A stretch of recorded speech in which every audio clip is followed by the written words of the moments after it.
My son just whistled at a young white woman. The friends around him instantly tensed up. The woman stormed straight toward the car, furious. The other black boys panicked and pulled him away from the scene. When my son saw the woman aiming a gun at him, he still didn't realize how serious it was. That night, 2 white men broke into my brother's house and took my son by force. When I saw him again, he was a body so mutilated I could barely recognize him. My son was born in bustling Chicago and grew up well off. I worked at an Air Force office and was the only black woman there. His father died in the war. Because he grew up without a father, I spoiled him more than I should have, never imagining my indulgence would cost him his life. That day, my son was heading to the countryside to visit his cousin. Before he left, I specifically warned him that the South was different from the North and he had to be careful around white people at all times. But he brushed it off. I watched him board the train, reluctant to let him go. I never imagined it would be the last time I saw him. After arriving in the South, my son went to a store with his cousin. The store owner was a white woman. He thought she looked a lot like a movie star.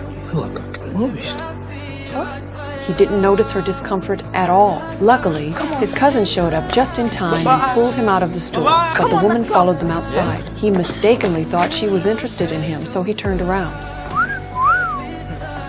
People around him suddenly grew tense. While my son still didn't understand what was happening, the woman had already stormed back toward the car in anger. Seeing this, everyone rushed him away from the scene. When he saw a white woman pointing a gun at him, he finally panicked. This was something he had never experienced in Chicago. At the same time, it felt like I somehow sensed something was wrong. The very next day after he left, I felt deeply uneasy and took time off work. I went to my current husband's barbershop, hoping to bring my son back, but he was too busy with work and said he could go with me in a few days. That night, someone knocked on my brother's door.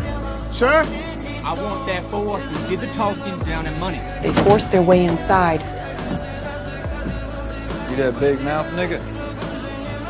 Who are you? Found my son and took him away. His aunt stood in the doorway apologizing over and over to the white men, but they ignored her completely. Even though my brother was filled with worry, he didn't dare to stop them. He could only watch helplessly as they forced my son into the car. The next morning, while I was still asleep, I got a call from my brother. He said my son was in trouble. I was frantic and immediately tried to get to Mississippi to find my child. Because it was so far away, with my family's help, I found the most well-connected lawyer I could. Even with all his connections, he couldn't solve the urgent situation. Even if he knew the mayor and the governor, his influence wasn't enough to launch a large-scale search. He suggested getting the story into the newspapers to draw attention. Soon, missing person flyers for my son were everywhere. Before long, the case stirred up a wave of public attention in Chicago, and it gradually spread across the country. Just when things seemed to be turning in a better direction, devastating news arrived. Bo's body was found in a river.